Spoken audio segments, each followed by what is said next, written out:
அன்புள்ள ஆண்டவரே, மீண்டும் இந்த நாளின் காலையின் ஆசீர்வாதத்தோடு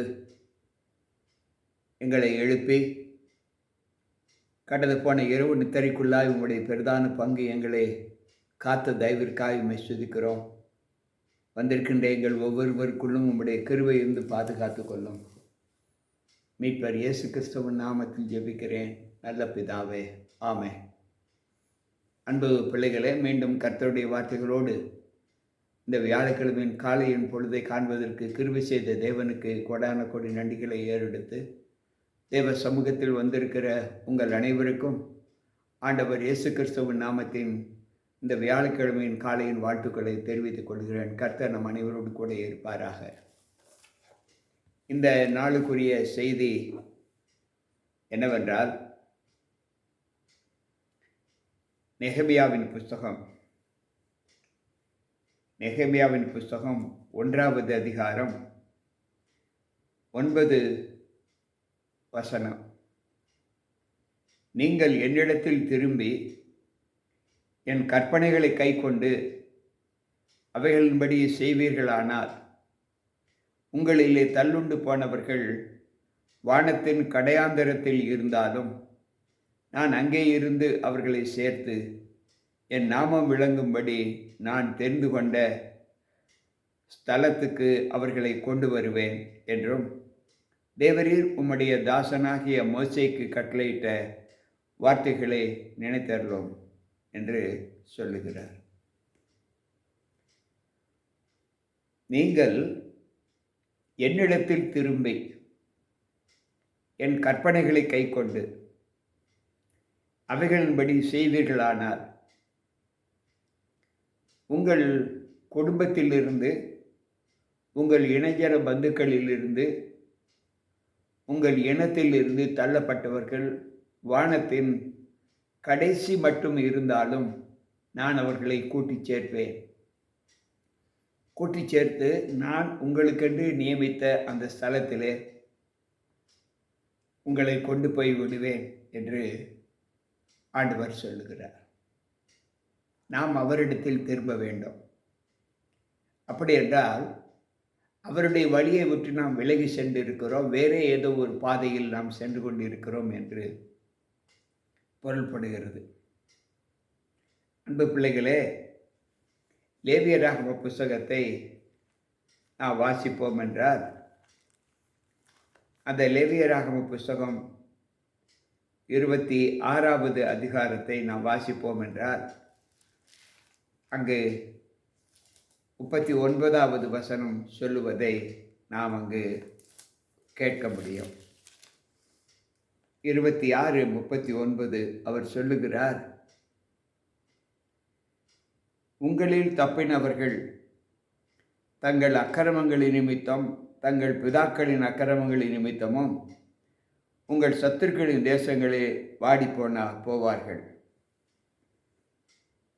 உங்களில் தப்பினவர்கள், உங்களை விட்டு விலகி போன பிள்ளைகள் ஏன் விலகி போனார்கள், ஏன் சத்துருடைய கரத்தில் ஒப்புக் கொடுக்கப்பட்டார்கள் என்றால், தங்கள் அக்கிரமங்களின் நிமித்தமும் தங்கள் பிதாக்களுடைய அக்கிரமங்களின் நிமித்தமும் அவர்கள் இப்படிப்பட்ட இழிவுக்கு ஒப்புக் கொடுக்கப்பட்டார்கள் என்று ஆண்டவர் சொல்லுகிறார். நாம் மாத்திரமல்ல, நம்முடைய மூதாதையரும் தேவ சமூகத்தை விட்டு அக்கிரமம் செய்தபடியால் அவர்கள் துரத்துண்டு போனார்கள் என்று வேதம் நமக்கு கற்றுக் கொடுக்கிறது. உபாகம புஸ்தகம்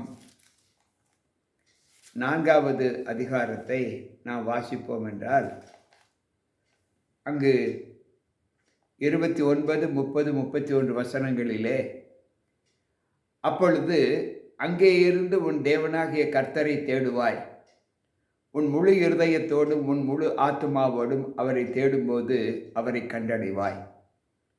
நீ வியாகுலப்பட்ட இவைகளெல்லாம் உன்னை தொடர்ந்து பிடிக்கும்போது கடைசி நாட்களில் உன் தேவனாகிய கர்த்தரிடத்தில் திரும்பி அவர் சத்தத்திற்கு கீழ்ப்படிவாயானால், உன் தேவனாகிய கர்த்தர் இரக்கமுள்ள தேவனாய் இருக்கிறபடியால் அவர் உன்னை கைவிட மாட்டார், உன்னை அழிக்கவும் மாட்டார். உன் பிதாக்களுக்கு தாம் ஆணையிட்டு கொடுத்த உடன்படிக்கையை மறக்கவும் மாட்டார். அன்பு பிள்ளைகளை, இன்றைக்கும் மனமாற்றம் இல்லாத பிள்ளைகள் ஆண்டவரை விட்டு விலகி போவதற்கு குணம் பெற்றவர்களாய் காணப்படுகிறார்கள். நாம் தேவனை விட்டு விலகிவிட்டோம். விலகி போனது நிமித்தம் அநேக பாவங்களுக்கு உட்பட்டு இருக்கிறோம். மீண்டும் நாம் தேவ சமூகத்தில் திரும்பி பழைய நல் பழக்கங்களை நாம் அவருக்கு முன்பாக நடத்தி காண்பிக்கும் போது அவர் நம்மீது மனதுருகி நம்மை அழிக்கவோ நம்மை தண்டிக்கவோ மாட்டார். அவ்வளவு இரக்கமுள்ள தேவன் என்று வேதம் சொல்லுகிறது. உபாகம புஸ்தகம் 30வது அதிகாரத்தை நாம் வாசிப்போம் என்றால், அங்கே ஆண்டவர் அந்த சத்தியத்திலே எப்படி நம்மை பலப்படுத்துகிறார் என்பதை யோசித்து பார்ப்போம். உபாகம புஸ்தகம் 30வது அதிகாரம் 2வது வசனம். உன் தேவனாகிய கர்த்தரிடத்திற்கே திரும்பி இன்று நான் உனக்கு கற்பிக்கிறபடியெல்லாம் நீயும் உன் பிள்ளைகளும் உங்கள் முழு இருதயத்தோடும் உங்கள் முழு ஆத்துமாவோடும் அவருடைய சத்தத்திற்கு செவி கொடுத்தார். உன் தேவனாகிய கர்த்தரிடத்திற்கே திரும்பி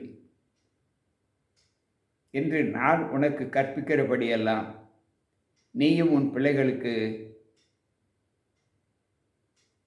உங்கள் முழு இருதயத்தோடும் உங்கள் முழு ஆத்துமாவோடும் அவர் சத்தத்திற்கு செவி கொடுத்தார். அன்பு பிள்ளைகளே, தேவ சமூகத்தில் நாம் மனம் திரும்பி நம்முடைய பாவத்தில் ஈடுபட்ட செய்கள் அனைத்தையும் எண்ணி நாம் மனம் திரும்பி தேவ சமூகத்தில் திரும்பினார். 4வது வசனம் உபாகமம் 30:4 சொல்லுகிறது, உன்னுடையவர்கள் வானத்தில் கடையான திசை மட்டும் துரத்துண்டு இருந்தாலும் உன் தேவனாகிய கர்த்தர் அங்கே இருக்கிற உன்னை கூட்டி அங்கே இருந்து உன்னை கொண்டு வந்து உன் பிதாக்கள் சுதந்திரித்த தேசத்தை நீ சுதந்திரிக்கும்படிக்கு உன் தேவனாகிய கர்த்தர் அதில் உன்னை சேர்த்து உனக்கு நன்மை செய்து உன் பிதாக்களை பார்க்கிலும் உன்னை பெருக பண்ணுவார். இந்த இடத்திலும் ஒரு மனமாற்றத்தை ஆண்டவர் கற்றுக் கொடுக்கிறார். நீ துரத்துண்ட நீ மீண்டும் தேவ சமூகத்தில் திரும்பி வந்தால், உன்னிலே துரத்துண்ட பிள்ளைகள் கடையாந்தரத்தில் இருந்தாலும் அவர்களை நான் கூட்டி சேர்த்து உங்கள் பிதாக்கள் கை கொண்டு வந்த அந்த தேசத்திலே நான் உங்களை குடியிருக்க பண்ணுவேன், பிதாக்களை காட்டிலும் உங்களை ஆசீர்வதிப்பேன் என்று ஆண்டவர் சொல்லுகிறார். எனக்கு பிரியமான தேவ பிள்ளைகளே, இந்த காலை வேளையில் தேவ சமூகத்தில் நாம் தேவனை தேடுகிற ஒரு அனுபவத்தோடு இந்த நாளின் காலையில் தேவனுக்கு நம்ம ஒப்பு கொடுத்திருக்கிறோம். இஸ்ரவேல் ஜனங்களுடைய மனமாற்றத்திற்கு ஆண்டவர் ஒரு பெரிய கிருபையை காண்பிக்கிறார். அவர்களுடைய பாவங்கள், அவருடைய கீழ்ப்படியாமை எல்லாவற்றையும் தேவன் மன்னித்து அவர்களுக்கு விடுதலை கொடுக்கிறார்.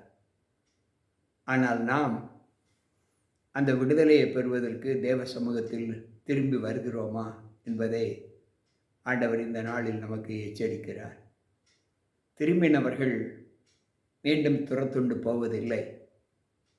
பாவம் செய்தவர்கள் தேவ சமூகத்தில் வரும்போதெல்லாம் தேவன் அவர்களை ஏற்றுக்கொள்ளாமல் இருப்பது இல்லை, அவர்களை துரத்தி விடுவதில்லை.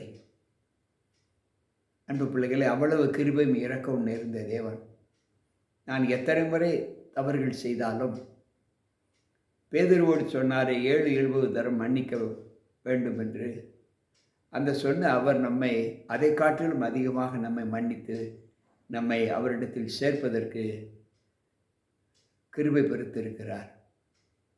நாம் நம்முடைய பாவ வழிகளை, ஆண்டவருக்கு பிரியமில்லாத வழிகளை விட்டு விலகி நம்முடைய இருதயத்தில் இன்றைக்கு சொன்ன இந்த வார்த்தைகளை ஏற்று நடந்து மீண்டும் மனம் மாறின ஒரு அனுபவத்தோடு தேவ சமூகத்தில் மீண்டும் அவரை அண்டி செல்வோம் என்றால் நம்மளுடைய அக்கிரமங்கள், நம்முடைய பாவங்கள், நம்முடைய மீறுதல்கள் எல்லாவற்றையும் தேவன் மன்னித்து மறந்து விடுவேன் என்று சொல்லுகிறார். கேட்டுக்கொண்டிருக்கிற அன்பான தேவ பிள்ளைகளே, நம்மில் நாம் பாவமற்ற ஒரு நிலையில் இனி வாழ்வதற்கு அவரை தவிர வேறு யாரிடத்திலும் நம்மால் செல்ல முடியாது, செல்லவும் கூடாது. இந்த அனுபவத்தை தேவ சமூகத்தில் பெற்று காலை வேளையில் வந்திருக்கிற நாம் அனைவரும் பாவமற்ற ஒரு மனம் திருமண வாழ்க்கையை தேவன் நமக்கு கொடுக்கிறேன் என்று வாக்கு கொடுத்திருக்கிறார். அந்த வார்த்தையின்படி அவர் சமூகத்தை நாடி செல்வோமா? வாருங்கள்.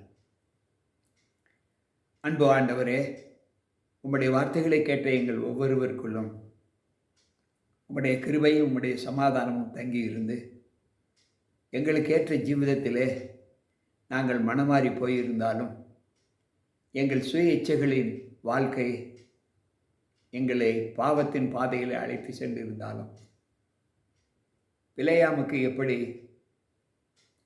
கழுதையை முன்னிறுத்தி அவனுக்கு போதித்து சொன்ன வார்த்தையைப் போல இந்த நாளிலும் எங்களுக்கு முன் உம்முடைய வார்த்தைகள் பரிமாறப்பட்டு நாங்கள் மீண்டும் கடந்து வந்த பாதையில் நாங்கள் கடந்து செல்ல எங்களை மாற்றும். நாங்கள் நல்ல வழியில் நடப்பதற்கு எங்கள் கால்களை ஸ்திரப்படுத்தும். பலவீனத்தோடு இருக்கிற எங்களை உம்முடைய பலத்தை கொண்டு அந்த பலவீனத்தை எடுத்து போட அருள் புரியும். கேட்டுக்கொண்டிருக்கிற ஒவ்வொரு பிள்ளைகளுக்கும் அப்படிப்பட்ட ஆசீர்வாதத்தை கொடுத்து ஒரு பாவமற்ற ஒரு வாழ்க்கையை நாங்கள் வாழ்ந்து பாவமில்லாத, குற்றமில்லாத, அக்கிரமமில்லாத அந்த தேசத்திலே நாங்களும் வந்து சேர எங்களை பலப்படுத்தும். மீட்பர் இயேசு கிறிஸ்துவின் நாமத்தில் ஜெபிக்கிறேன் நல்ல பிதாவே, ஆமென். அன்பு பிள்ளைகளே, கேட்ட வார்த்தைகளின்படி தேவனை நோக்கி மீண்டும் அவருடைய பாதத்தை சரணடைய அவர் சென்ற பாதையில் நாம் செல்வதற்கு நம்ம ஒப்புக் கொடுப்போம். கர்த்தர் நம்மோடு இருப்பாராக. ஆமென். அன்பானவர்களே, இந்த நாளின் வார்த்தைகள் நம்முடைய வாழ்க்கைக்கு ஒரு திருப்பு முனையாக இருந்து தேவ பாதத்தை சரணடைய நம்ம ஒப்புக் கொடுப்போம். கர்த்தர் நம்மோடு இருப்பாராக. மீண்டும் நாளை சந்திப்போம். உங்கள் போதகர் ஜி.கே. ராபர்ட்.